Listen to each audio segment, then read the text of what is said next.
अकर्ता अकर्ता अकर्ता ये कहने से नहीं चलता। बताओ, दो द्रव्यों के बीच में निमित्त नैमित्तिक संबंध के कर्ता कर्म, बोलो बोलो, कौन बताएगा?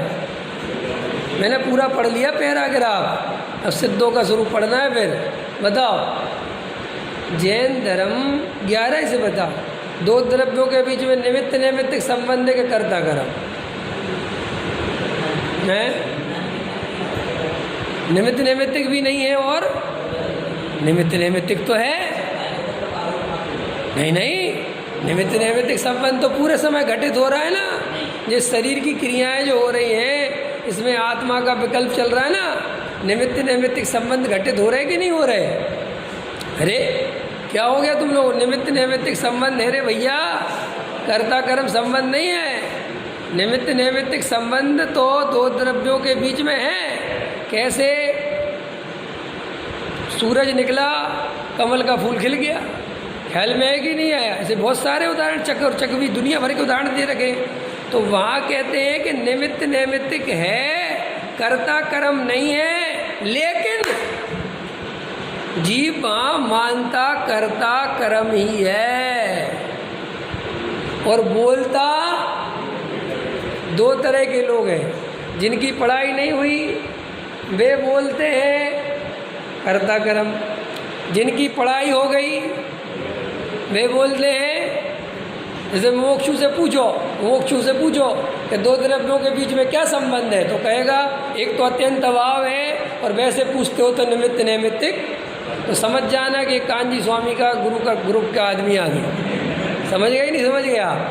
ख्याल में आया कि नहीं आया? और जो बेचारा नॉर्मल आदमी है उससे पूछो कि दो द्रव्यों के बीच में क्या संबंध है, तो वो कहता है द्रव्य क्या चीज़ होती है। और ये कौन सा, हम तो पति पत्नी के संबंध समझते हैं, भाई भाई के संबंध समझते हैं, बहन भाई, ये कौन सा संबंध है? ख्याल में आया कि नहीं आया? रिश्तेदारी कि भाई दो द्रव्य, तुम कौन से द्रव्य हो? कि वो कहता है ये सब। अब तुम्हें वो लगता है अज्ञानी, और जिसने इतनी बढ़िया बढ़िया परिभाषाएं ये सब बता दिए, तुम्हें लगता है वो, जबकि ये पढ़ के आके है मान्यता ज्यों की त्यों, उससे कुछ होता जाता। क्योंकि श्रद्धांत तो अनुभव से बदलेगा। अनुभव का एक ही अर्थ नहीं होता, अनुभव के हजारों अर्थ हैं। अनुभव का अर्थ है प्रयोग करके, अंतरंग में बार बार प्रयोग करेगा, प्रैक्टिकल करेगा कि भाई दो द्रव्य का करता है कि नहीं आपस में, मैं दुकान चलाता हूँ कि नहीं चलाता हूँ। ऐसा जब बार बार विचार करेगा तब अनुभव में आएगा कि हो, मैं तो जानने देखने के अलावा कोई कर्ता कर्म कहीं घटित, ये परिणाम भी मेरे अनुसार, ये क्रिया भी मेरे अनुसार, मैं तो सिर्फ जानने देखने वाला हूँ, मैंने आज तक कुछ किया ही नहीं। ऐसा जब ज्ञायक भगवान आत्मा पर दृष्टि ले जाएगा और वहाँ अकर्ता ज्ञायक स्वभाव को देखेगा, तब अकर्तापना समझ में आएगा। शास्त्रों से पढ़ के अकर्तापना समझना बिल्कुल सरल बात है। क्या कहा मैंने? आप ये बात लाखों आदमियों को समझा सकते हो। आज मोक्षु कितने हैं भद्रसेन जी? 4-5 लाख मान लें अपन, 5 लाख मान लो, तो 5 लाख में ये सारे के सारे ये बात समझते हैं कि एक द्रव्य दूसरे द्रव्य का करता, लेकिन 5 भी सम्यक दृष्टि मिल जाए तो बहुत मुश्किल है। तो समझ तो आ गया सब, फिर क्या दिक्कत है कि भाई शास्त्र से पढ़ के समझा है, अनुभव से। और प्रॉब्लम ये है कि ये और बुद्धि घुस गई कि शास्त्र पढ़ो। अरे भाई शास्त्र चाहे 1000 पढ़ो, और चाहे बिल्कुल एक लाइन पढ़ो, और चाहे एक शास्त्र पढ़ो, मिथ्या दर्शन तो अपने प्रयोगों से छूटेगा। कैसे छूटेगा? मैं आपसे कहता हूँ, खुल के कहता हूँ, मोक्ष मार्ग प्रकाशक संपूर्ण ग्रंथ है। क्या कहा मैंने? संपूर्ण है। चलो और आ जाओ। अरहंतों का स्वरूप संपूर्ण है। अगर इसको ढंग से खोल दो तो इसी में सम्यक दर्शन, सम्यक ज्ञान और सम्यक चारित्र छुपा हुआ है। ये जो अंदर पड़ा है ना कि और ये सब अपने को भुलाने की आदत है। अपने को अनुभव नहीं कर पाओगे। मैं तो कई लोगों का अनुभव देखता हूँ, कई लोगों को ऐसा लगता है एक शास्त्र पूरा करो फिर दूसरा लगाओ, दूसरा पूरा करो फिर तीसरा लगाओ, तीसरा पूरा करो फिर। भाई हृदय पे हाथ रख के देखो अपने कि 20 साल में 25 साल में कितने शास्त्र पूरे कर लिए, लेकिन अंदर से मैं दुकान चलाता हूँ ये मान्यता नहीं छूट रही, मेरे बिना व्यापार नहीं होगा यही मान्यता चल रही कि नहीं चल रही। मैं नहीं होगा तो काम नहीं बनेगा। 1% 24 घंटे में देखो, तुम्हें एक समय भी ऐसा लगता है कि नहीं मैं तो ज्ञाता ही हूँ, मैं करता एकदम अकर्ता ज्ञाय भाव अनुभव में लेने की सोचो, पकड़ो उसको, उसी से काम होगा, उसी से काम होगा। तो ये समझ में आया कि देव शास्त्र गुरु की महिमा कब आएगी सच्ची, कब आएगी? गुरु गोविंदो खड़े है ना, और बलहारी गुरु आपकी। कब बलहारी आपकी, कब? इसमें प्रश्न खड़ा करना चाहिए, कब? कब? जब गुरु गोविंद दिख गए, जब गोविंद खड़े हो गए और गोविंद दिखे ही नहीं, गोविंद मिले ही नहीं, तो भैया काहे की बलहारी आपकी। अंतर समझ में आया? ऐसे ही जो अपन को लोग कहते साहब कि सम्यक दृष्टि की सच्ची भक्ति होती है, मिथ्या दृष्टि के क्यों नहीं? क्योंकि सम्यक दृष्टि को उस भक्ति का फल मिला है, उसको वो अंतरंग में ज्ञायक भगवान आत्मा दिखा हुआ है। मिथ्या दृष्टि को कुछ भी दिखा, वो तो बेचारा कुल परंपरा से, विनय भाव से, पूजा से, मंद कसाय के कारण उनकी विनय करता तो है, लेकिन ये किस चीज़ का आनंद ले रहे हैं, इनके वीतरागता में कैसा आनंद चल रहा होगा, ये उसे भाव भाषण। क्योंकि जब तक खुद स्वाद चखेगा नहीं, भाव भाषण हो जाएगा। रसगुल्ला सबने खाया, खाया कि नहीं खाया? खाया ना, सबने खाया। कुछ बुंदेलखंड की डिश सोचने तो जो तुमने नहीं खाई हो। ख्याल में थड़ूला खाया, अब नहीं खाया, ये तो हट गया, ये तो ठीक हो गया।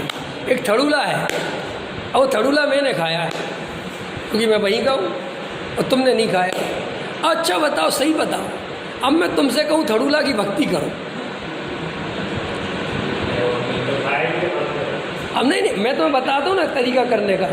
थड़ूला सबसे उच्च जाति का, उच्च कोटि का फल है, उससे बढ़िया फल पूरे दुनिया में नहीं है, सर्वोत्कृष्ट पदार्थ है। ख्याल में आया कि नहीं आया? और बड़े बड़े राजा महाराजा चक्रवर्ती इंद्र सब उसको नमस्कार करते हैं। क्या कहा मैंने? सब उसको नमस्कार। अब आप सुन रहे हो ये बात, देखना। और हमारे बाप दादा भी उसको ही पूजते आ रहे हैं, तो तुम ये सब बातें सुन के उसकी महिमा तो करने लगोगे, करोगे कि नहीं करोगे? बहुत करोगे। देखो एक उदाहरण देता हूँ।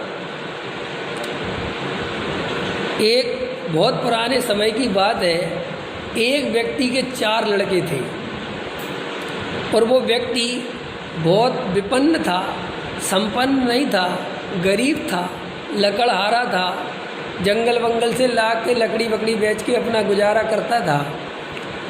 और उसके 4 लड़के थे, और लड़कों के सामने भोजन सब करके वो क्या करता था कि एक दांत साफ करने वाली सीप लकड़ी रखता था और उससे अपना दांत। लेकिन बच्चे छोटे थे तो बच्चों को समझ में नहीं आता था कि बाबूजी वो क्या रखता है, आले में रखता था अपनी, वहीं वो साफ करके वहीं रख देता था। तो वे सोचते थे कुछ बाबूजी रोज़ वहाँ जाते हैं, वो कुछ करते हैं। और ऐसा वो देखते देखते कुछ समय में वो बूढ़ा लकड़हारा तो मर गया। वो गरीब था, बच्चे बड़े हुए, बच्चों ने पैसे कमाए। ख्याल में आया कि नहीं आया?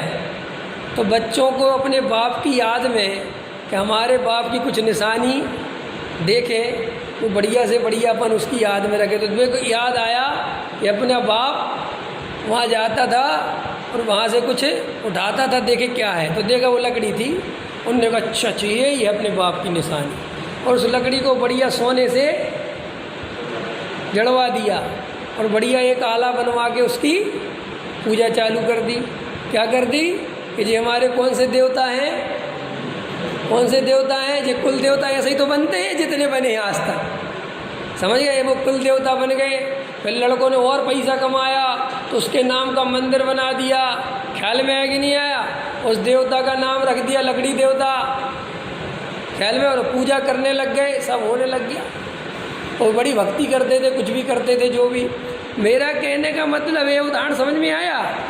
ऐसे ही अपने को चेक करना सीखो कि हम जिनेंद्र भगवान की बिना आत्मा के अनुभव की महिमा कैसे कर सकते हैं। तो ये महिमा हमारी अभी कहीं ना कहीं अनुभवहीन है, ख्याल में ना। तो इससे क्या होगा, ये बात करोगे तो इससे क्या होगा कि तुम इस महिमा से संतुष्ट नहीं होगे, फिर तुम अनुभव की ओर बढ़ोगे, काय की ओर बढ़ोगे। इसलिए मैं कहता हूँ, अनुभव पूर्वक जब तुम जिनेंद्र भगवान के सामने खड़े होगे, तब तुम्हें जिनेंद्र भगवान का आधा मिनट का दर्शन भी काफ़ी है। क्या कहा मैंने? और दर्शन छोड़ो, आंख बंद करना ही। रसगुल्ले का स्वाद सबको पता है ना? बताओ बेटा, रसगुल्ला नाम लेते ही काम होता है कि नहीं है? कि रसगुल्ले के पास जाना पड़ता है कि खाना पड़ता है? कि आपने नाम लिया और यहाँ भाव भाषण। ऐसे ही जिनेंद्र भगवान, ये शब्द आते ही अनंत वीतरागता दिखनी चाहिए, अनंत आनंद दिखना चाहिए और भाव भाषण पूर्वक दिखना चाहिए। तब पता चलेगा कि हो ये वीतरागता धन्य है, ये वीतराग वाणी धन्य है। तब निकलेगा मुँह से, धन्य धन्य वीतराग वाणी अमर तेरी जग में। तब निकलेगा वो, तब आएगा तुम्हें उसका आनंद।